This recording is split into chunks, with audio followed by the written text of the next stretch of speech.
Y buenas noches con todos, bienvenidos en esta nuestra primera reunión, en esta ocasión virtual, que la Sociedad Ecuatoriana de Endocrinología Núcleo Pichincha ha organizado, ¿sí? Agradecemos en esta ocasión al doctor David Males, ya la doctora Verónica Rosado lo va a presentar, por acompañarnos en esta importante charla, este importante evento que busca ver la actualización de las últimas guías de diabetes eh, sobre la Sociedad Americana de Diabetes. Y yo creo que es de mucha relevancia, mucho interés para toda la comunidad médica y siempre es un tema que esperamos con muchas ansias cada inicio de año. Afortunadamente ya lo tenemos y pues les invitamos a compartir esta noche y espero que después de la charla y la presentación de David podamos empezar una discusión sobre lo que se viene y lo nuevo. Así que agradezco a todos y a continuación, Vero, por favor, ayúdanos presentando a David. Gracias. Buenas noches, bienvenidos a todos. Gracias por unirse a esta importante reunión. A continuación, pues voy a compartir el perfil del doctor David Males. El doctor es médico graduado por la Universidad Central del Ecuador, endocrinólogo por el Hospital 12 de Octubre, Madrid, España, médico tratante del Hospital Bozán de Quito y consulta médica particular, miembro y socio activo de la Sociedad Ecuatoriana de Endocrinología Núcleo Pichincha, y sus áreas de interés son diabetes y metabolismo mineral óseo. Adelante, David. Buenas noches, sí se me escucha, ¿no? Chévere, comparto la presentación. Me dicen si es que se la están viendo en sus pantallas. A ver. Perfecto, David. Listo. Bueno, muchas gracias a todos los presentes por acompañarnos. Me sumo a las palabras de la doctora Hervis, nuestra presidenta, primera actividad educativa del año. Muchas gracias por el interés, por acompañarnos y primero esperemos que este año sea lleno de éxito, lleno de salud para todas las personas que nos acompañan y ahora nos metemos de lleno en el tema. Vamos a hacer la revisión de las guías de los estándares de cuidado médico en diabetes 2023 de la Asociación Americana de la Diabetes, lo que clásicamente llamamos las guías ADA. Sí. Primero, unas consideraciones. Cuando hablamos de las guías ADA es importante tener en cuenta que las guías ADA no es igual solo a los hipoglucemiantes, ¿ya? Las guías ADA abordan el enfoque, el manejo holístico de la persona con diabetes. Si queremos profundizar el asunto del manejo de los hipoglucemiantes, de la medicación como tal. Hay otros recursos, como por ejemplo la guía de manejo de la hiperglicemia conjunta de la ADA y de la Asociación Europea para el Estudio de la Diabetes, donde encontramos todos estos recursos sobre manejo de insulina, recomendación de antidiabéticos y tal. Las guías ADA son un poco más amplias y yo creo que empezamos con esto que es como, a mi parecer, lo que hemos visto la evolución en los últimos años. Partimos del enfoque glucocéntrico, lo único que importaba en la persona con diabetes era el control de la glucosa y la hemoglobina glicosilada. Luego hemos avanzado, sobre todo en los últimos 7, 8 años, con los nuevos medicamentos, los glucosúricos y los análogos del GLP-1, al enfoque de protección y beneficio cardiorrenal. Y estas guías, sobre todo, a mí me parece que la conclusión que vamos a sacar es que ahora pasamos, sin olvidarnos de todo lo anterior, a lo que sería un enfoque pondocéntrico. Hacen mucho énfasis en lo que es el control y el manejo del peso, ¿sí? El primer capítulo de las guías, el que casi todos nos saltamos, pero que es importantísimo, es donde se hace un repaso de la diabetes como ejemplo de una enfermedad que requiere del uso del modelo de cuidado crónico. Esto es la integración entre el paciente, el médico, el personal de salud y el ambiente para que la podamos manejar efectivamente.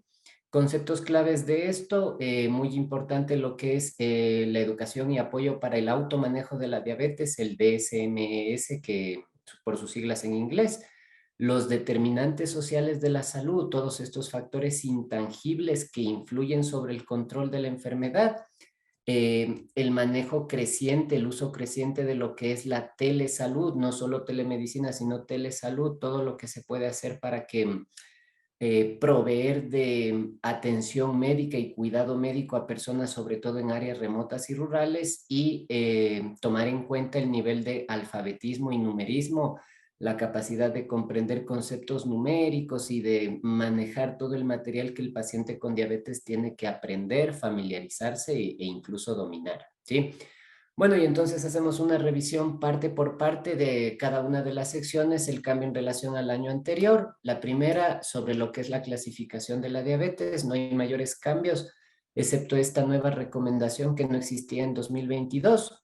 En mujeres que están planeando un embarazo, no solo en aquellos que tienen factores de riesgo, sino cualquier mujer que tiene que está con la idea de tener un embarazo y que está en edad fértil, la recomendación es realizar el tamizaje de diabetes no diagnosticada, ya no solo en personas que tienen factores de riesgo o en el primer control prenatal, sino prácticamente toda mujer que está en edad reproductiva. Es un poco lo que la ADA está propugnando casi por un tamizaje universal dada la altísima prevalencia, ¿sí?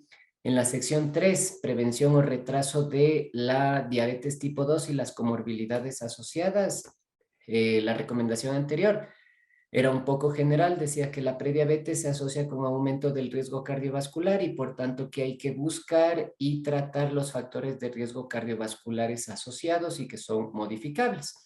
Ahora nos especifican un poco más. Bueno, la primera recomendación es la misma, pero luego hay dos recomendaciones un poco más específicas. Uno, hay estudios de seguimiento, de prevención, sobre todo esto es los datos del seguimiento crónico del DPP y del estudio chino de Daking de prevención de diabetes, en el que se ve que el uso de estatinas aumenta el riesgo de desarrollar diabetes, ¿sí?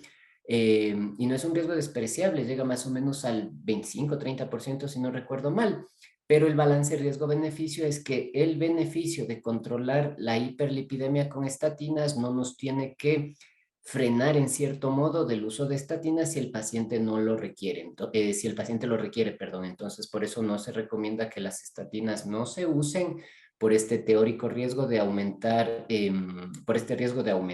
la incidencia de diabetes, ¿sí? Y luego hay una recomendación que esto me parece interesante, es la prueba de que las guías ADA son el resumen de todo lo que se ha visto en el último año que tiene utilidad, beneficio y que puede emplearse en la clínica. Hay un estudio que se realizó en 2016, pero que en los análisis de subgrupo, recién después de 5 años, pueden dar la recomendación. En personas que tienen un antecedente de un ictus o un accidente isquémico transitorio y que tienen resistencia a la insulina o prediabetes, la resistencia a la insulina la definían como un OMA mayor a 3.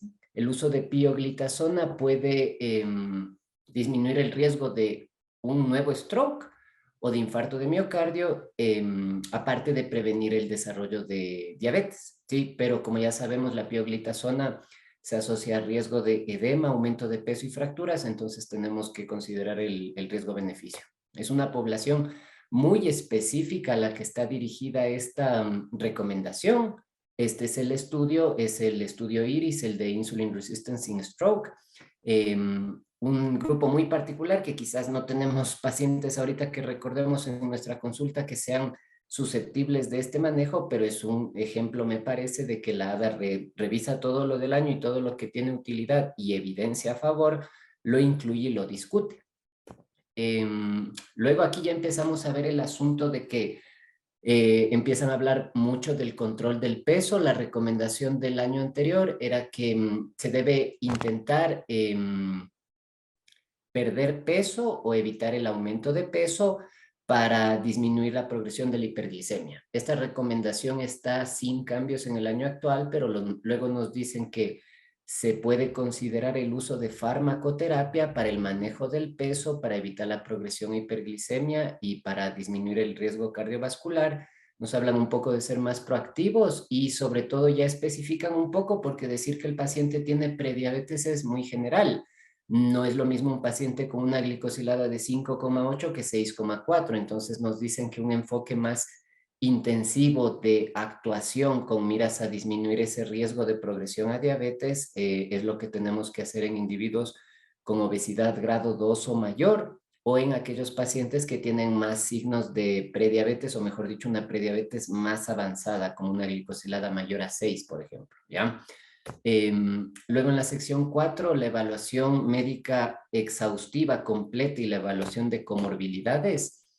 Este gráfico, perdón, es el que siempre tenemos como modelo del enfoque de manejo holístico del paciente, todo lo que tenemos que hacer en todas las evaluaciones, evaluar el tipo de paciente, considerar los factores que pueden influir, qué tratamiento es el mejor, poner un plan de tratamiento de acuerdo con el paciente, ¿sí? Ponernos de acuerdo en objetivos que sean específicos, medibles, conseguibles, realistas y con un margen de tiempo para conseguirlos, actuar, monitorizar y en la siguiente revisión ver qué ha funcionado y modificar el plan. Esto en cada consulta. El esquema como tal no cambia, pero lo que cambia en este año es justamente el enfoque nuevo de estas guías. En el anterior nos decían considerar los factores para decidir el mejor tratamiento, nos decían determinemos un objetivo de glicosilada de A1C individualizado. Ahora nos dicen objetivo individualizado glicémico y de peso. Ya dicen que debemos conversar con el paciente y definir cuál es el objetivo de peso aparte de la glucemia que queremos conseguir. Evaluar la protección cardiorrenal ya está como una indicación, no solo que debemos saber que existen fármacos que nos ayudan en esto, sino que es parte de nuestro proceso mental para decidir el tratamiento. Luego, en la toma de decisiones del plan de manejo, primero fundamental, asegurar que el paciente tiene acceso a educación y soporte de automanejo de diabetes, que sabe cómo monitorizarse su glucosa, cuáles son los objetivos glucémicos, qué hacer en caso de una descompensación hiperglucémica y sobre todo lo que cambia y me parece que es muy importante es este párrafo que dice que el lenguaje importa, que debemos tener mucho cuidado o mejor prestarle atención a cómo hablamos, ¿ya? Que es algo que vemos muchas veces en la consulta, usar un lenguaje que sea neutro, que no juzgue y que se base en hechos, acciones o en la fisiología o la biología y no que sea personal. O sea, viene el paciente y la glicosilada ha subido, yo le digo, usted está con la glucosa fuera del objetivo o su diabetes está mal controlada. No le digo, usted ya se descompensó, está con la glucosa alta como siempre, ¿ya? Usar un lenguaje libre de estigma. El paciente, como todas las enfermedades crónicas, tiene distintas fases de evolución. Entonces, si el paciente está mal controlado, si está fuera de objetivo, no le digo usted siempre está mal controlado, es que no logramos ponerlo en su sitio, sino que hablamos el hecho y no le vamos como poniendo la etiqueta al paciente de mal cumplidor, que no se adhiere al tratamiento, que siempre está mal, ¿sí?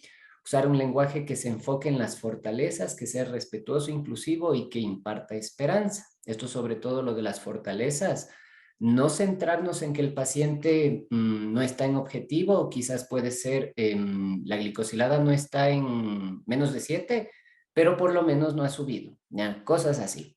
Usar un lenguaje que apoye la colaboración entre la persona con diabetes y el profesional de salud, ¿sí? Para el paciente es difícil tener la enfermedad, tener que tomar medicación, tener que hacerse controles glucémicos, entonces ayuda mucho cuando al paciente yo le digo, usted me va a ayudar haciéndose los controles para que vea que el tratamiento es efectivo hasta que nos veamos en la siguiente consulta. Entonces el paciente no lo ve como una imposición, lo ve como su parte del trabajo del equipo de manejo de la diabetes, que es el paciente y el profesional de salud.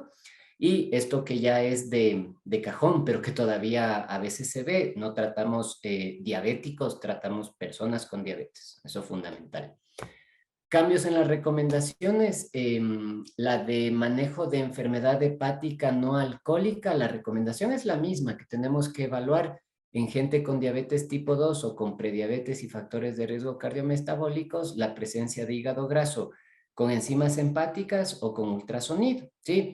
Pero cuando leemos el párrafo como tal, se meten bastante más en detalle, sobre todo por las conclusiones de este estudio, bueno, de este consenso, digamos, de la Asociación Americana de Gastroenterología, preparándose para la epidemia de NASH. Ya hablan de unas cifras de prevalencia que seguramente son las mismas que tenemos en nuestro medio. Enfermedad hepática no alcohólica, 70% de la población, 50% de pacientes que ya tienen cambios de fibrosis, ballooning a nivel del hepatocito, y de ese porcentaje probablemente un 30% progrese a estatohepatitis y a cirrosis. Entonces, la recomendación es que no nos tenemos que quedar a un nivel práctico, no nos tenemos que quedar con medición de transaminasas y realizar el eco hepático, porque sabemos que, ¿qué nos indica eso? Que el paciente tiene enfermedad hepática grasa no alcohólica, que tiene hígado graso, pero no estoy captando al paciente que tiene riesgo de progresión, riesgo de un mal resultado y en el que tenemos que actuar más. Entonces, la recomendación es usar el puntaje el índice de fibrosis 4, que con base a variables clínicas y de laboratorio, conteo de plaquetas, transaminasas y la edad, nos da un valor. Me parece que era menos de 1,7 riesgo bajo y más de 2,5 riesgo alto. Tiene mucha sensibilidad para descartar, o sea, para identificar a los pacientes de riesgo bajo. Me sale por debajo del nivel de corte, este paciente tiene bajo riesgo de progresión a fibrosis, no necesito hacer nada más y vuelvo a aplicar el score en 2 a 3 años. Me sale riesgo intermedio, riesgo alto, no puede discriminar, entonces, ¿qué tenemos que hacer? Tenemos que pasar a una prueba más fina, que es la elastografía, para ver qué paciente en realidad es bajo riesgo y tenemos igual que en 2 o 3 años volver a aplicar el score, o tiene un alto riesgo y necesita manejo por gastroenterólogo o hepatólogo para evitar la progresión a fibrosis, ¿sí? Luego en la sección 5, igual hay un cambio sutil en cuanto al lenguaje. Ya no se llama, la sección el año pasado era facilitando los cambios de comportamiento para mejorar los resultados de salud. Ahora lo llaman facilitando los comportamientos de salud positivos para mejorar los resultados de salud. Eso hay un poco enrevesado, pero es por el asunto de que el lenguaje importa. Si yo al paciente le digo, debe hacer un cambio de comportamiento, al paciente la palabra cambio ya le paraliza. En cambio, si yo le digo, vamos a hacer conductas de salud positivas, vamos a hacer cosas buenas, el paciente no lo asocia con cambio y tiene menos resistencia. Hablan aquí, me parece muy importante, salud del sueño, considerar el screening sobre todo de trastornos del sueño, muy alta prevalencia de apnea del sueño, lo vemos todos los días. Siempre lo tenemos presente, pero ahora ya está como recomendación, o sea, es parte del cuidado del checklist, podríamos decir, del paciente con diabetes. Y también este concepto que, si no recuerdo mal, es de los últimos 3, 4 años, la inseguridad alimentaria. El paciente, aparte de la medicación, el ejercicio y las consultas y los exámenes, mucho en diabetes tiene que ver con lo que hace de alimentación, ¿ya? Y entonces la inseguridad alimentaria, dos preguntas que tienen muy alta sensibilidad. En los últimos 12 meses, ¿se ha preocupado porque se le va a acabar la comida antes de que pueda comprar más? ¿O en los últimos 12 meses alguna vez se le acabó la comida y no pudo comprar más comida? Cualquiera de las dos, la respuesta es positiva. Ese paciente tiene inseguridad alimentaria. ¿Y por qué es importante saber eso? Un paciente con inseguridad alimentaria compra y come lo que puede. Entonces, un paciente que no tiene acceso, sobre todo si está con medicamentos con riesgo de hipoglucemia, no come y hace hipoglucemias, y lo que es más frecuente, el paciente con poco acceso a comprar alimentos, que esa es la conclusión.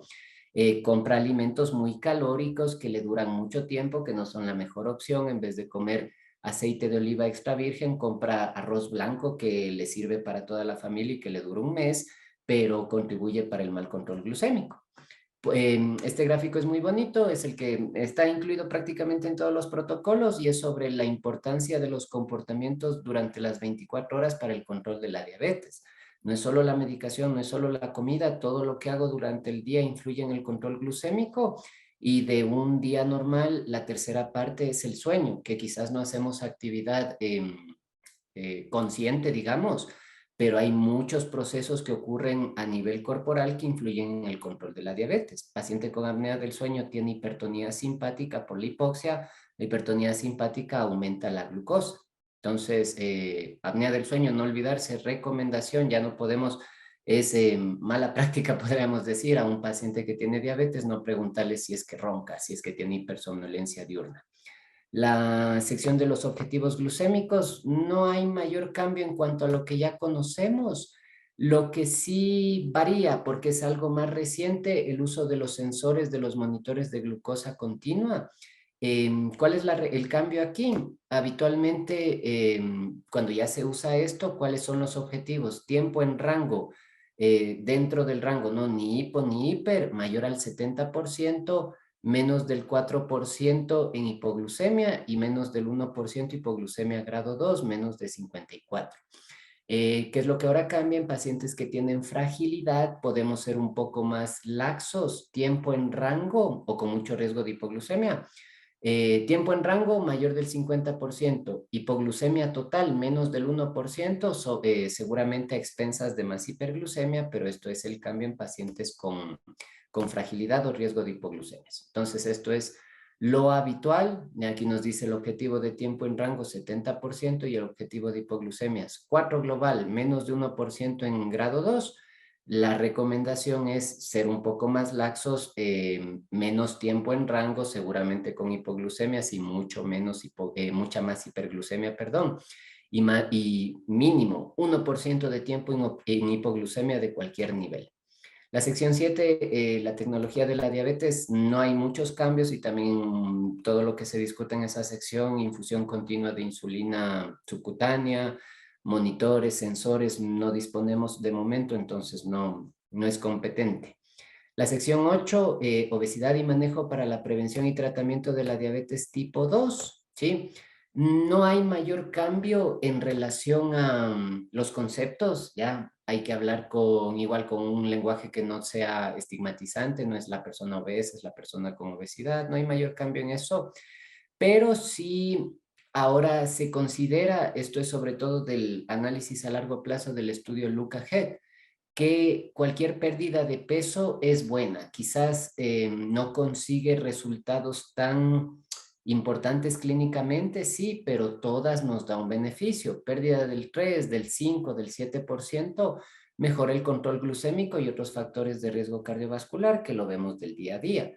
Pérdidas mayores al 5, al 10%, son las que asocian mayor beneficio, pueden incluso provocar remisión de la diabetes, ¿ya?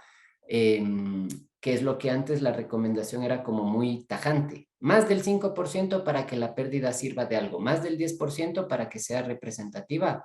Cualquier pérdida de peso nos da un beneficio clínico, así sea una disminución de glicosilada.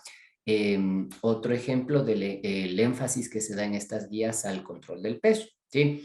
Esta recomendación los cambios a veces son más como conceptuales o de lenguaje, no cambia los niveles de corte para recomendar cirugía, ¿ya?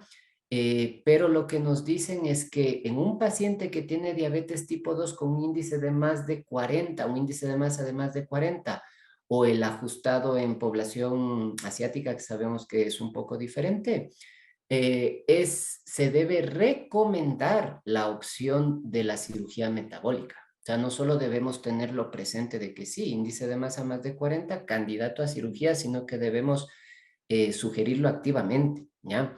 Y luego se puede considerar en pacientes que tienen a partir de obesidad grado 1, ¿ya? Que no consiguen pérdida de peso y mejoría de sus comorbilidades, incluyendo el control glucémico, con métodos no quirúrgicos. Igual es como que se puede considerar, ya esa es la diferencia del lenguaje, más de 30, no voy directo a cirugía, pero si es un paciente que no tiene no tiene buen control glucémico, sigue hipertenso, no ha bajado nada de peso, quizás debemos pensar los dos, paciente y médico, que tenemos la opción de la cirugía metabólica y que quizás es la mejor opción. Más de 40, recomendar activamente, y a partir de 30, si no se cumple objetivos, tenerlo en cuenta. Sección 9 es la del tratamiento farmacológico, que es la que habitualmente más nos interesa, de qué son los nuevos medicamentos, qué le pongo al paciente, tal. Igual aquí hay algunos cambios que son más como de concepto. El anterior nos decía la primera línea depende de las comorbilidades, de los objetivos de tratamiento, tal, y que siempre se empieza con metformina. Que hay medicamentos que, sobre todo los análogos del GLP-1 y los inhibidores del SGLT2, que tienen cierto beneficio a nivel de comorbilidades, factores de riesgo cardiovascular, insuficiencia cardíaca, enfermedad renal crónica, tal. Lo que cambia aquí, primero me parece importante que no vamos directo a la medicación, sino que tenemos que considerar todo lo precedente, ¿ya? ¿Qué sabe el paciente? ¿Cómo está educado? ¿Cuál es su entorno? ¿Cuáles son sus determinantes sociales de salud para saber qué puedo hacer? Ya, yo no le puedo indicar insulina de entrada a un paciente que no sabe leer. Pongo ejemplos extremos, pero es eso. O sea, un paciente que vive solo, que no sabe leer, que no se puede ajustar la dosis, es que es imposible pensar en una primera consulta en insulinización. Luego ya es un cambio igual de lenguaje, pero que refleja el cambio de la fortaleza de la recomendación. En pacientes con diabetes tipo 2 y enfermedad cardiovascular establecida o alto riesgo, insuficiencia cardíaca o enfermedad renal crónica, el régimen de tratamiento debe incluir agentes que reducen el riesgo cardiorrenal. Ya no solo existen medicamentos que ayudan a este nivel, el tratamiento debe incluir esto. Ya prácticamente se puede considerar, no mala práctica, pero irnos contra la guía, que la guía no es la última palabra, pero es la mejor evidencia disponible, no usar en un paciente de estos glucosúrico o análogo del GLP-1. Luego entran en el asunto de que el enfoque del manejo farmacológico depende del objetivo, la metformina con otros agentes combinados, pero luego pone la recomendación de que el manejo del peso es un componente importante para controlar la glucosa y cuando ponemos un tratamiento hipoglucemiante debemos considerar que estos medicamentos me ayuden a no subir de peso e incluso me ayuden a bajar, ¿sí?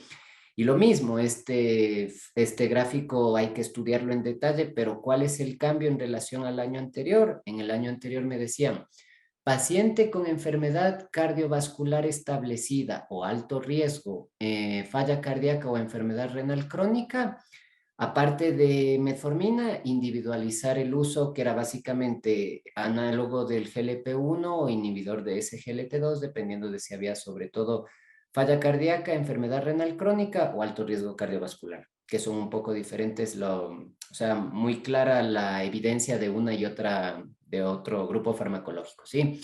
Si no tenía nada de esto, me dice aquí, ninguno de estos, bueno, puede usar lo que quiera, tomando en cuenta el riesgo de hipoglucemia, el aumento de peso, el costo, el acceso, tal. Ya había aquí una parte al final que nos decía, si la glicosilada sigue sobre objetivo, decía, siga poniendo fármacos adicionales dependiendo del paciente, los factores sociales, el peso, tal. Ahora este algoritmo ha cambiado, ¿ya? Igual es como un cambio conceptual que me dice, objetivo o tipo de paciente, alto riesgo cardiorrenal, en un paciente que tiene diabetes tipo 2, entonces lo mismo. Si es en este grupo enfermedad renal crónica, falla cardíaca o enfermedad cardiovascular aterosclerótica establecida o alto riesgo, debe llevar sí o sí un análogo de GLP-1 o un inhibidor de SGLT2. Lo que cambia aquí es lo de que los inhibidores de SGLT2, perdón, tienen ya autorización de la FDA, tanto en falla cardíaca con fracción de eyección reducida, que lo tenían el año pasado ya, pero también en preservada. Ya eso es lo que cambia aquí, como de qué medicamento le pongo, el resto no hay mayor variación. Pero me dice, no tiene nada de esto, entonces no es como antes que me decía, nada, haga lo que quiera prácticamente. Me dice, objetivo, en un paciente que no tiene estos factores cardiorrenales, conseguir el control de la glucemia y del peso. Y entonces aquí es donde ya nos ponen, dependiendo de cuál es nuestra prioridad, peso o glucemia, la potencia relativa de los distintos medicamentos. Y aquí, por ejemplo, está lo que fue la gran noticia de este año, el medicamento estrella, yo diría, tirzepatide. Ya este análogo dual, esta incretina, como le llaman, análogo del HIP y del GLP-1, que tiene este efecto tan potente que provoca pérdidas de peso excepcionales, por eso lo ponen como de los más potentes para pérdida de peso junto con semaglutid, ¿sí? Lo ponen aquí también como control glucémico, ya eso es la novedad de qué hay de nuevo, sí, ahí está el medicamento nuevo, pero me parece que más importante es el enfoque de protección cardiorrenal o si no, vigilar el peso.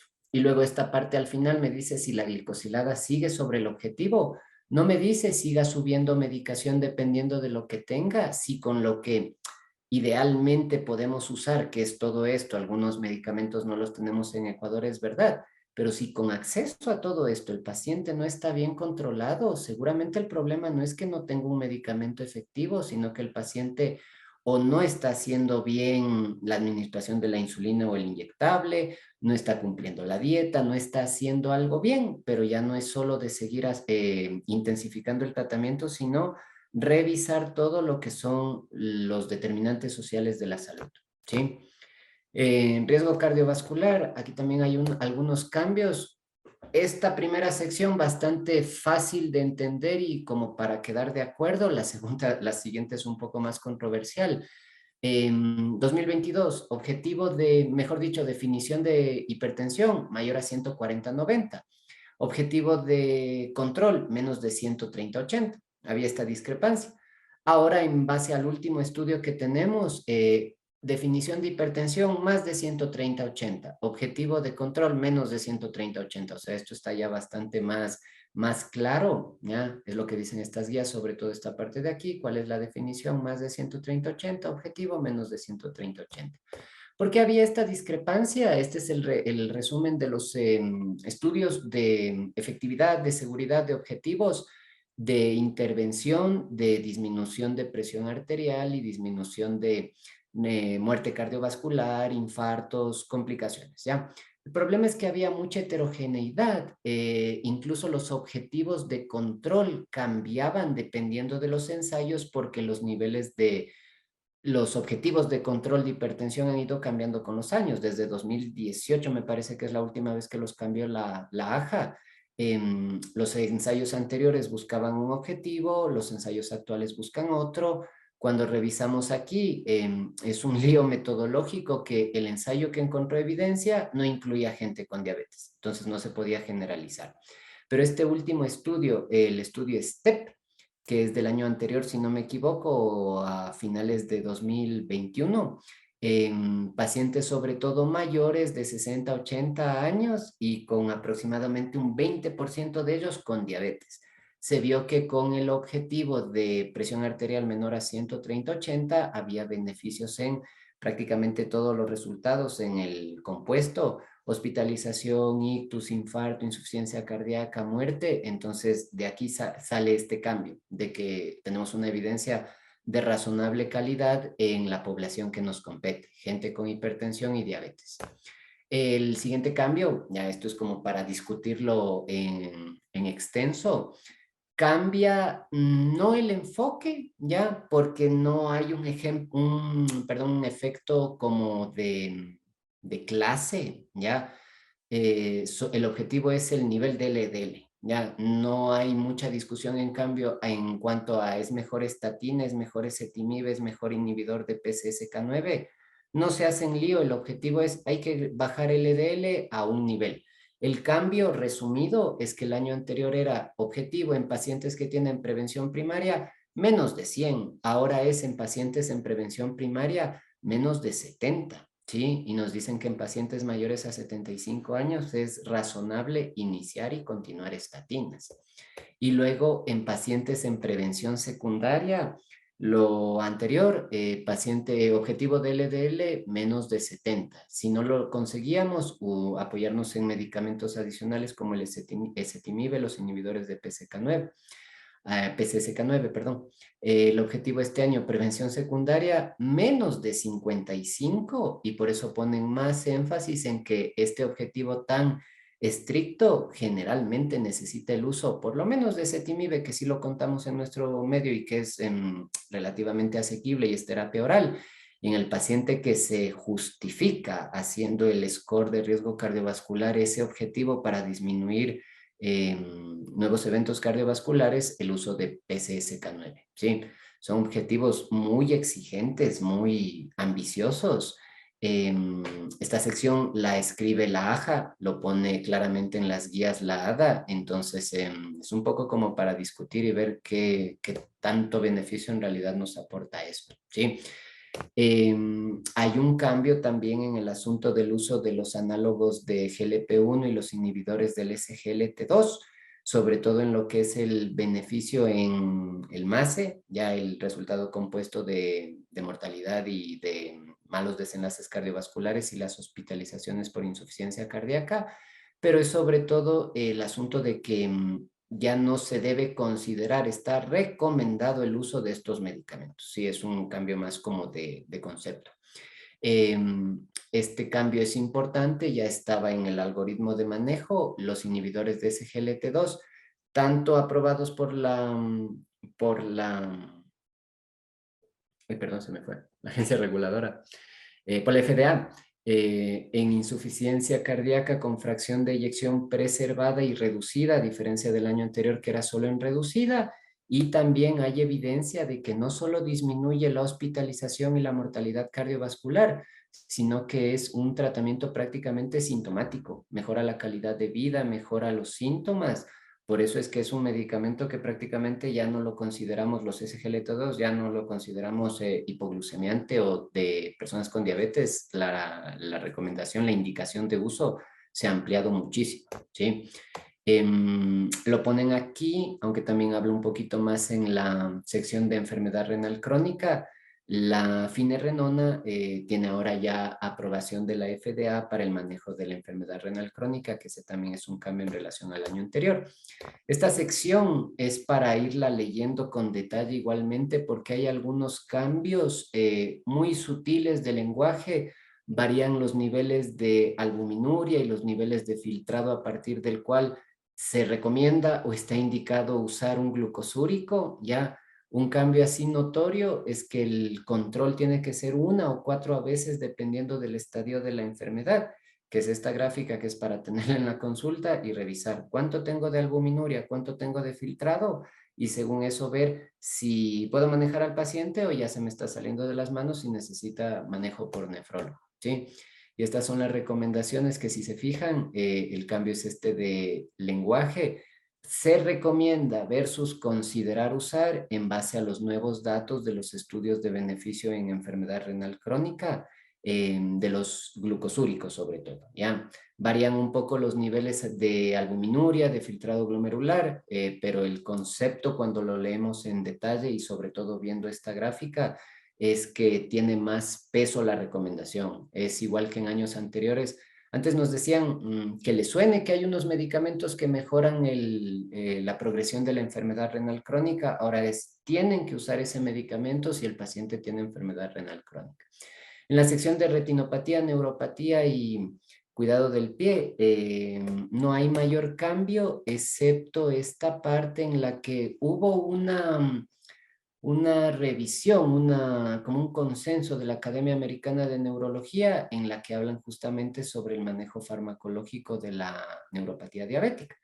No sacan ninguna conclusión de mucho peso, ¿ya? Entonces, prácticamente el cambio es que antes teníamos los clásicos, ¿no? Pregabalina, duloxetina o gabapentina, prácticamente los gabapentinoides, y por ahí un inhibidor dual de recaptación como tratamiento de la neuropatía diabética. Esta revisión desglosa, ¿no?, todos los medicamentos que podemos usar: antidepresivos tricíclicos, anticonvulsivantes del tipo de bloqueadores de canales de sodio, tipo lacosamida, lamotrigina, ácido valproico, pero no hay una evidencia de peso. Yo creo que vamos a seguir con nuestro cajón de manejo, que es gabapentinoides, pregabalina, gabapentina, y me parece una buena recomendación la que ponen aquí, que cuando el control del dolor no se consigue dentro del alcance de la práctica del médico a cargo, o sea, si se escapa de lo que yo sé manejar, neurólogo o terapia del dolor, ¿sí? En la sección de adultos mayores, ya, el cambio es sobre todo adulto mayor, mucho riesgo de hipoglucemia, eso ya lo sabemos de siempre. El cambio es que antes el uso de sensores, de monitores continuos de glucosa era sugerido en pacientes con diabetes tipo 1 por el riesgo de hipoglucemia, pero ahora se ha visto que también en pacientes con insulina en múltiples dosis diarias tienen prácticamente el mismo riesgo de hipoglucemia que diabetes tipo 1 por la alta carga y las altas dosis de insulina. Entonces el uso del sensor también se debe considerar para disminuir la variabilidad y el riesgo de hipoglucemias. Este igual es una consideración como de un cambio más así, como de concepto. En un paciente con diabetes tipo 2, adulto mayor, que tiene mucho riesgo de hipoglucemia, muchas veces es importante desintensificar o simplificar el tratamiento.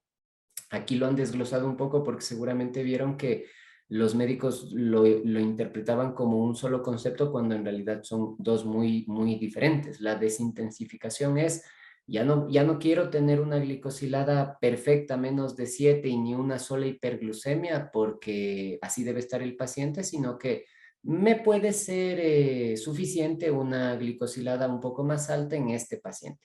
Y la simplificación es cuando al pobre paciente adulto mayor que depende de un cuidador le tengo con múltiples dosis diarias y haciéndose controles de glucemia capilar 2, 3 veces al día, pues le pongo una insulina premezclada o le pongo basal y antidiabéticos orales y le hago un control solo en ayunas, o sea, algo más simple, ¿sí? Lo hacemos en el día a día, pero la recomendación, o mejor dicho, el cambio de la recomendación es para tener claro los dos conceptos. Generalmente van de la mano, pero puede ser que solo necesitemos desintensificar. Toma 2 pastillas, 2 dosis del mismo hipoglucemiante, con uno es suficiente, eso es desintensificar. Simplificar está con 4 dosis de insulina al día, pues le pongo 2 de premezclada. Ese es el concepto. Y esta parte final, que también lo vemos en el día a día, cuando un paciente está en cuidados de final de la vida, ni siquiera decimos paliativo, sino que ya está acercándose al final de su vida, paciente adulto mayor. Sobre todo el objetivo principal del manejo es lo que pone aquí. ¿Cuál es el objetivo de un paciente que está con diabetes, pero ya en el proceso del final de la vida? Confort, evitar los síntomas que le molesten, preservar la calidad de vida y la dignidad. Me parece fundamental. Luego, esta parte que es algo más práctico es el hecho de que tenemos que conversar entre todos los profesionales de cuidado de la salud sobre cuáles van a ser los objetivos de cuidado, ¿sí? Me envían a un paciente que tiene un tumor cerebral y está con dexametasona porque hace glucosas de 400. Es un paciente que no se quiere operar, que tiene una esperanza de vida de meses, entonces yo le pongo insulina en dosis única y con que no haga hiperglucemias sintomáticas ni hipoglucemias, está bien. Tiene que saber el resto del equipo que cuando llega a la consulta y si ven una glicosilada de 8,5 o de hecho ya no le vamos a controlar con glicosilada y tiene ayunas de 150, ese paciente está bien, ¿ya? Para que todos hablemos el mismo idioma. Estas secciones no hay mayor cambio y se salen un poco ya, son muy específicas, niños, adolescentes, embarazo, nos iríamos de largo aquí, tenemos que ser concisos. Conclusiones, lo importante, ¿ya? Objetivos más estrictos de control de hipertensión y lípidos, ¿sí? Le he puesto esto lo primero porque es como la parte que uno lee y es como la hipertensión está muy claro de dónde viene la recomendación, pero esos niveles de lípidos, quizás hasta nosotros, sí, el uso de estatina es de momento, tiene mucha evidencia de beneficio, que ahí entra también un asunto medio metodológico, el beneficio de usar una estatina es algo que no se ve, es el paciente no se infarta o no tiene un ictus, yo digo, sí, le está haciendo efecto, pero no sé qué tanto se infartaría o cuándo le habría dado el ictus si no hubiera tomado la estatina. De momento es lo mejor que disponemos y tenemos evidencia de que es efectivo. Creo que nadie discute que las estatinas son útiles en diabetes, pero estos niveles de objetivos de LDL son bastante estrictos. Nuevo énfasis en la valoración del sueño, la inseguridad alimentaria y la pérdida y el control del peso, que me parece fundamental. El uso de los determinantes sociales de la salud para diseñar y modificar el tratamiento y el seguimiento. Y lo que generalmente decimos, ¿qué hay de nuevo en las guías? ¿Qué nuevos medicamentos? Tirzepatida, finerenona, que tienen autorización nueva de la FDA y la ampliación de la indicación de uso con autorización de la FDA de los glucosúricos en insuficiencia cardíaca con fracción de eyección tanto reducida como preservada. ¿Sí? Tema largo, complejo, las guías son muy bonitas, abarcan mucho, entonces son para leerlas con calma, digerirlas, tal. Estas son los cambios que existen y me parecen los más relevantes como para discutir. Quedamos abiertos a comentarios y preguntas. Muchas gracias por su atención. Muchísimas gracias, David. Una excelente revisión. Te agradezco enormemente porque con un lujo de detalles nos has hablado de cada cambio, cada tema o cada extra en cada una de las secciones. Además, inclusive nos ayudaste a repasar algunos temas como de abordaje, de diagnóstico, por ejemplo, en hígado graso. Eh, Nos ayudaste también visualmente con algunas tablas que yo sé que a muchos de los colegas, de los médicos presentes, les interesará recordar que tenemos una serie de herramientas de apoyo en nuestro día a día, porque es muy importante evaluar a nuestros pacientes de forma integral y porque es la única manera de saber hacia dónde dirigir su tratamiento. Cómo yo sé si le voy a dar un inhibidor SGLT2 si no sé cómo está su función renal, cómo está su riesgo cardiovascular, la importancia de apoyarnos también en las herramientas para ello, ¿no? Y la necesidad de hacer un examen completo, exhaustivo a lo largo de las diferentes atenciones que tengamos con nuestros pacientes. Así que eh, te felicito enormemente y muchísimas gracias. Por favor, el que desea hacer alguna pregunta puede levantar la mano para poderle permitir tener el micrófono apagado, encendido, perdón. Y muy explícita. Lo que yo quería por ahí preguntarle es en la práctica diaria, cómo aborda, por ejemplo, yo que trabajo por ahí en un hospital público, pero yo trabajo acá en el hospital de La Tacunga, en el hospital del ministerio. Entonces a mí el abordaje, digamos, de la obesidad en las guías y todo como bien detallado y cuándo utilizar ISGLT2 o GLP-1 o la cirugía bariátrica, por ahí yo quería saber en la práctica clínica del doctor, ya en la práctica, en la vida real, ¿qué tanto se ajustan las guías a su práctica, digamos? Porque a mí se me hace como muy complicado, por ejemplo, digamos, hablemos de cirugía bariátrica, tengo varios pacientes en lista de espera porque acá, digamos, en el sector público, en el hospital, no contamos con un cirujano bariátrico. Entonces yo tengo que derivarlos al hospital base, que en este caso es el Eugenio Espejo, y la verdad yo tengo pacientes que llevan esperando tipo 3, más de 6 meses seguro, todo para que recién le den el turno con el endocrinólogo, digamos. Y llegar a pasar un año, tengo pacientes que están en espera un año y la verdad que no me sale la cirugía bariátrica, a pesar de que tengan todas las indicaciones. Manejarme con fármacos para la obesidad acá también se me hace como muy complicado porque no, digamos, en el cuadro básico que manejamos en la parte del ministerio no tenemos un fármaco para la obesidad. Entonces, no sé, en la práctica clínica, ¿ustedes qué tanta aplicabilidad tienen de las guías? Eso básicamente era mi pregunta. Claro, gracias por la pregunta. Ese es el gran factor limitante en todos los contextos, ¿no? Pero sobre todo hay mucha inequidad en cuanto a lo que se dispone en práctica privada y en lo público por lo que está incluido en el esquema, ¿sí? Prácticamente en el sector público seguimos en el enfoque glucocéntrico. Un paciente que está mal controlado, insulina NPH, con todas las consecuencias, aumento de peso, la glucosa está bien, pero voy empeorando otras cosas. En ese contexto, ya medicamentos que disminuyan el peso o que por lo menos no lo suban, no tenemos, y si es que ya salimos de ese equilibrio precario ya entre la medicación y el peso, el siguiente paso es la cirugía bariátrica y que no es de tan fácil aplicabilidad y tan inmediata como debería ser. Listas de espera de 2 años que hasta eso el paciente ya desarrolla una complicación, aparte de la diabetes, por el exceso de peso, ¿sí?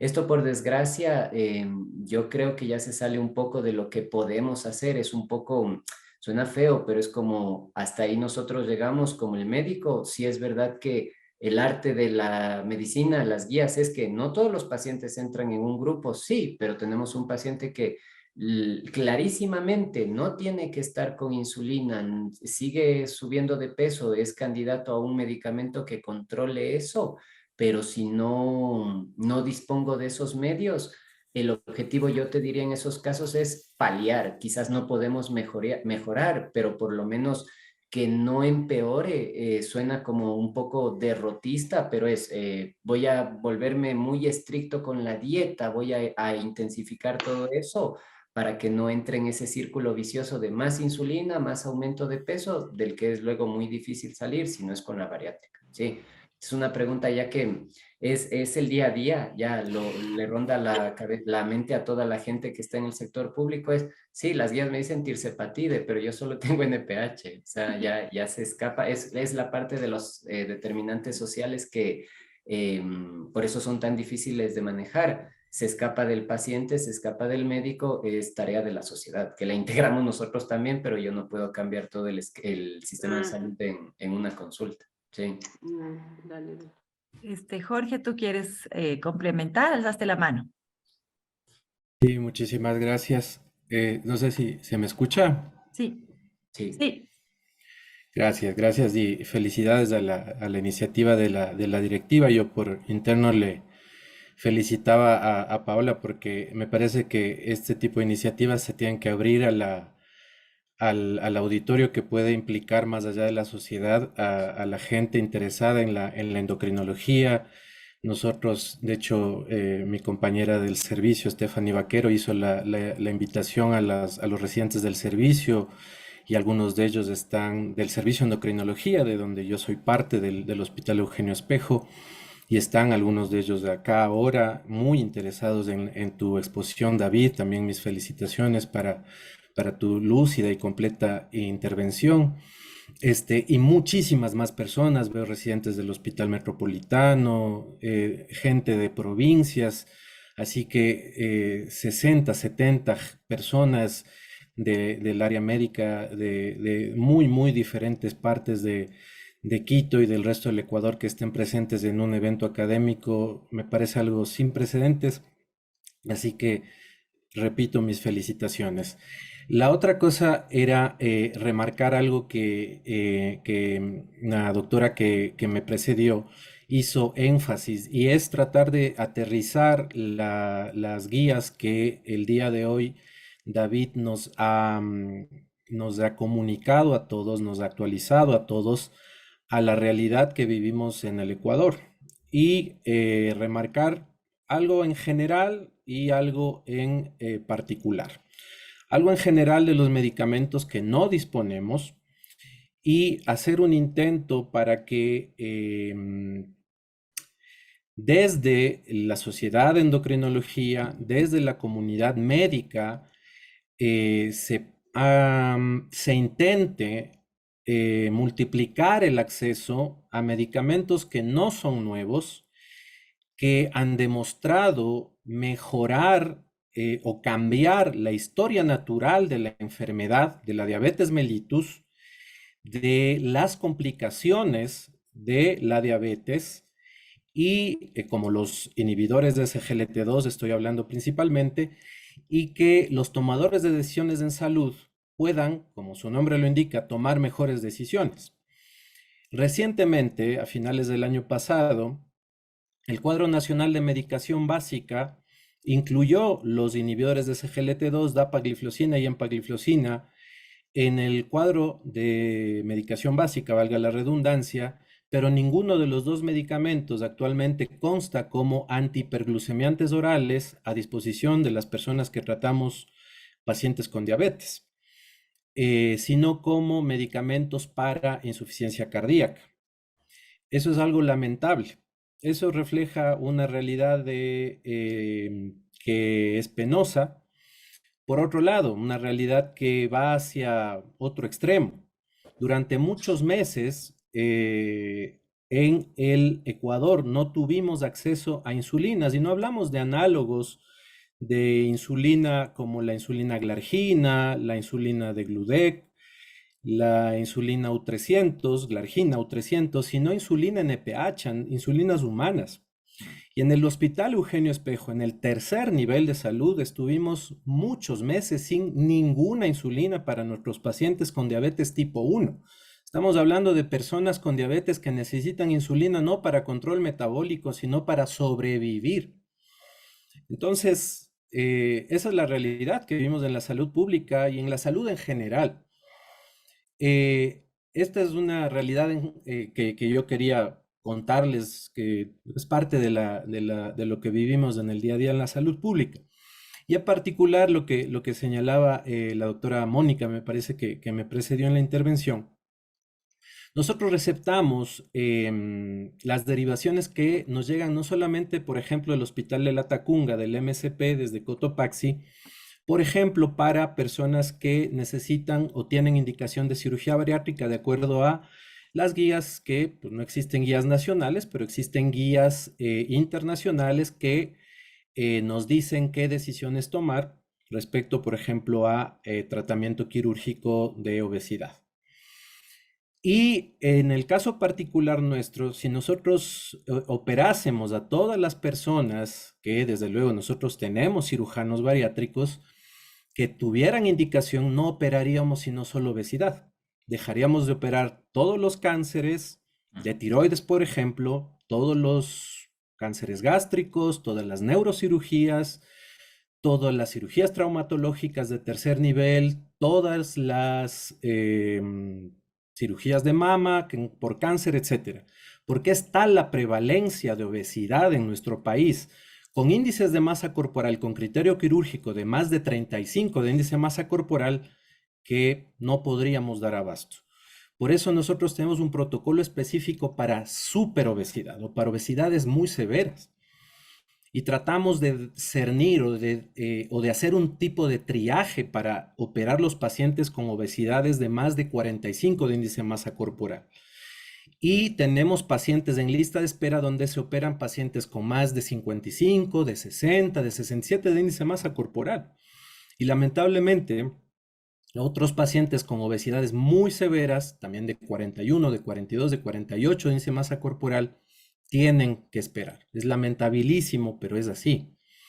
Entonces, no damos abasto. Y otra mala noticia, en el hospital de tercer nivel somos 3 endocrinólogos para un área que implica no miles, probablemente millones de pacientes endocrinológicos que requieren atención. Probablemente se incremente el número de profesionales endocrinológicos en el hospital de tercer nivel del Eugenio Espejo en pocos meses, es algo muy seguro, pero por ahora somos pocos. Ojalá cambie esta realidad con nuevos programas de formación de endocrinólogos en la sierra centro-norte del Ecuador. Hacemos votos por eso, pero quedan muchos pasos para dar en adelante. Lo que se está haciendo ahora, lo que hace la Sociedad de Endocrinología, es parte de lo positivo que se puede hacer para cambiar. Por eso lo felicito. Por eso nos ponemos a las órdenes también para vernos las caras en estos espacios de intercambio científico. Es parte de lo que se puede hacer para empujar hacia adelante, del mismo lado hacia adelante. Perdón por haberme extendido en esto. Estamos a las órdenes desde el Hospital Eugenio Espejo, también desde el Hospital Metropolitano. Muchísimas gracias por el espacio. Y retomar, Jorge, acuérdate la iniciativa que queremos de poder desde la sociedad comunicarnos también por justamente esa situación en cuanto a la indicación que tienen las nuevas guías nacionales y el uso de los inhibidores de SGLT2, que no es para la diabetes, así que recordarte y pronto estaremos contactándonos para poder hacer esa comunicación. Y estoy revisando el chat y el doctor Esteban Vega nos manifiesta que no se tiene ni siquiera metformina, ¿no? En alguna institución, así que es lamentable que estemos aquí sentados viendo esta revisión de maravillas en cuanto a fármacos nuevos que se usan en el mundo y que nosotros tengamos una realidad muy distinta. Le doy paso, le doy la palabra a Clemente Orellana, que también está levantando la mano. Y en un momentito más. Adelante. Ya puedo hablar. No sé Ahora si me sí. escuchan. Sí, claro que sí, Ya. Clemente. Bueno, muy bien la exposición del doctor Males, muy concreta. Pero yo quiero poner énfasis que las guías de la ADA, de la Asociación Europea de Diabetes, las guías canadienses, hay guías en cada país casi. Son guías, nada más. Es decir, nosotros los endocrinólogos ecuatorianos tenemos que basarnos también en nuestro propio medio. ¿Cómo es nuestro paciente diabético, la persona con diabetes en la costa ecuatoriana, en la sierra, en la Amazonía? ¿Qué recursos tenemos para poder manejarnos? Escuchaba que si ya se le pone insulina NPH, aumenta de peso. La insulinoterapia tiene indicaciones específicas, eso lo sabemos todos. Un paciente clínicamente descompensado, que pierde mucho peso, que no se controla, no se consiguen las métricas con sulfonilureas, con inhibidores del DPP4, etcétera, etcétera. Tenemos que poner insulinoterapia y no tenerle miedo a la insulinoterapia en lo absoluto. Incluso en el mundo entero se trata de poner insulina lo más rápido al paciente cuando hecho el péptido C, determinada la insulina, no hay reserva de célula beta, tenemos que poner insulina, es decir, debemos enseñarle a nuestro médico general, al médico de familia, al médico internista, que aprenda a manejar la insulinoterapia. Entonces, concluyendo, para no alargarme, tenemos que ser muy críticos. Yo por lo menos soy muy crítico con cualquier tipo de guía y trato de leer y leer guías de otros países, lo que están haciendo en Colombia, lo que se está haciendo en los países miembros de la Asociación Latinoamericana de Diabetes, etcétera. En la IDF, las guías de la IDF también son buenas. Entonces, hay muchas formas de tratar, pero básicamente empezamos con metformina y sus asociaciones y seguimos de acuerdo a la cultura, repito, a la cultura de nuestros pacientes ecuatorianos. El paciente costeño come verde y empanadas de verde y bolones, y en Quito también se come así, pero tenemos costumbres de diferentes tipos de comida. Vamos a la terapia médica nutricional con una dieta saludable, eso es todo. Sí, indudablemente, doctor Orellana, estamos de acuerdo. La práctica médica, el arte de la medicina, como hablábamos, eso era eso, ¿no? No todas las guías, mejor dicho, no todos los pacientes entran en las guías. De hecho, lo del uso de insulina, sí, por eso lo mencioné al comienzo, la guía de la EASD, la conjunta, tiene el algoritmo de insulinización muchas veces y es bueno que nuestros médicos generales y familiares no le tengan miedo a la insulina y lo usen cuando esté indicado. Justo le puse el algoritmo de cómo insulinizar porque muchas veces en nuestro medio está indicado.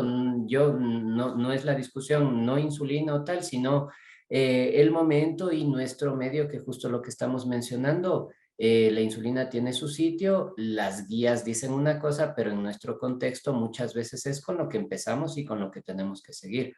Agradezco mucho su comentario, su observación. Gracias, doctor Males. Y para terminar, tenemos una última pregunta del doctor Francisco Castro. Adelante, Francisco.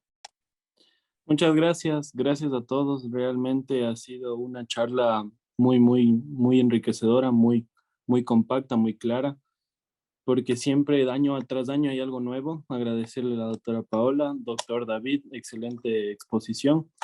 Yo quiero ser un poco más práctico e ir a lo que nosotros tenemos, porque siempre el dinero y la economía va a ser un limitante para tratar. Y eso no quiere decir que no debamos hacer lo mejor que podemos con lo que tenemos.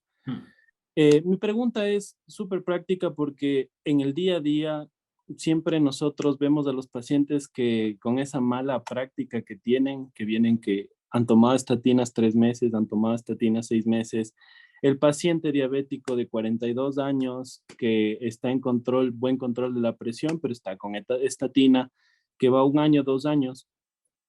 Mi pregunta es, ¿cómo podemos, o mejor decir, la estandarización y la utilización de los scores para nosotros definir en qué momento realmente el paciente va a necesitar la estatina y no someterle a un gasto que tal vez las estatinas no son baratas y que la economía siempre va a estar presente, pero recomendar a todos realmente hacer el cálculo del score y yo definir el paciente que necesita estatinas? Muchas gracias. Gracias por la observación. Sí, eso es algo que también lo vemos mucho en el día a día.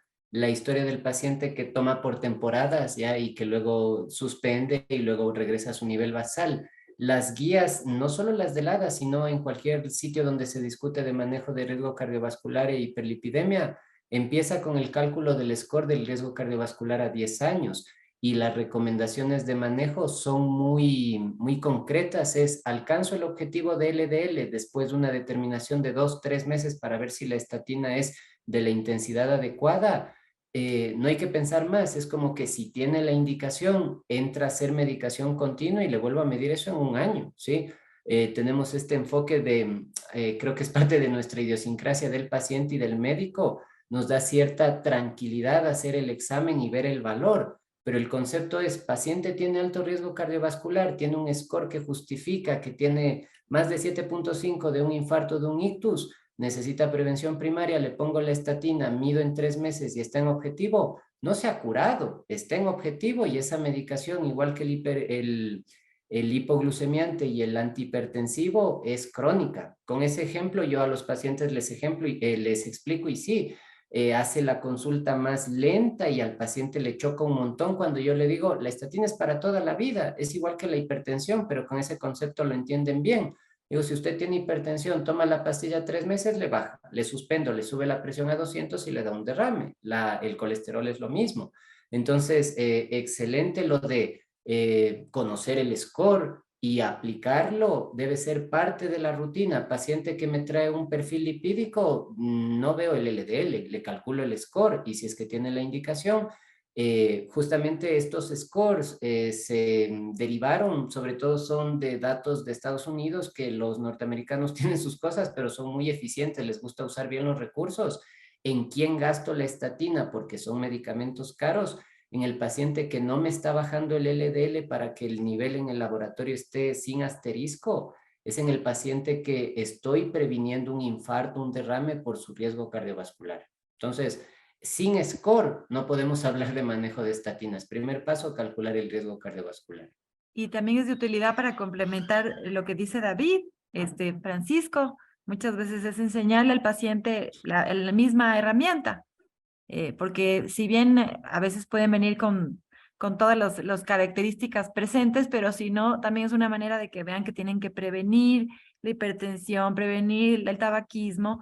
Entonces tenemos esas herramientas que para mí personalmente son muy útiles cuando el paciente no tiene diabetes, que podemos usar la de la AJA, o si ya el paciente tiene diabetes, sabemos que tenemos unas recomendaciones más estrictas de LDL, como lo que ya mencionó David. Entonces, en realidad hay evidencia que favorece ese manejo. Sí, esperamos haberte respondido la inquietud, Francisco, y para no extendernos más, le voy a dar la palabra a la doctora Verónica Rosado, que nos tiene una sorpresa. Bueno, muchas gracias nuevamente por la asistencia. Sabemos que están muchos compañeros residentes, internos, médicos tratantes, están compañeros también de la industria farmacéutica. Y queremos pues anunciarles nuestro curso académico que es el segundo curso de manejo de patología endocrino-metabólica en atención primaria. Vamos a tener 6 módulos que vamos a hacer un módulo mensual. El módulo 1 es concientización de las enfermedades raras en endocrinología, que será por plataforma virtual el miércoles 15 de febrero del presente año. El módulo 2, por el Día Mundial de la Mujer, haremos el módulo de endoginecología el miércoles 8 de marzo. Y en marzo tendremos un siguiente módulo que es de mineral óseo, el miércoles 22 de marzo. Tendremos justamente por el Día Mundial de la Salud un módulo presencial y virtual, es decir, sería híbrido, en donde hablaremos sobre la prevención, diagnóstico y tratamiento oportuno de la obesidad. El día sábado 15 de abril del 23 en el auditorio del Hospital Metropolitano, pero también se transmitirá de forma virtual.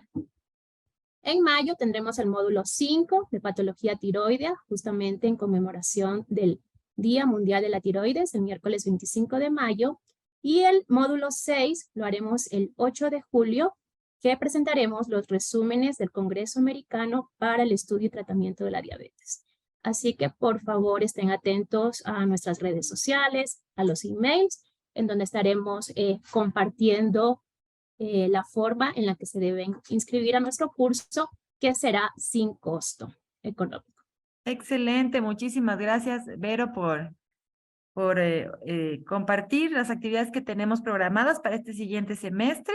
Agradezco la presencia de todos nuestros colegas. Sé que tenemos no solamente médicos endocrinólogos, médicos generales, residentes, de otras especialidades, nefrología, cardiología, en fin, y también representantes de la industria. Agradecemos su asistencia, principalmente a David por esta excelente charla. Una vez más te agradezco. Yo creo que nos has ayudado muchísimo, ¿sí? Con los puntos más claves de lo nuevo de las guías americanas de diabetes. Bueno, para no extenderme más, me despido. En nombre de la Sociedad Ecuatoriana de Endocrinología Núcleo Pichincha, les deseamos una linda noche y esperamos vernos este próximo mes de febrero en nuestras actividades mensuales. Una linda noche. Gracias.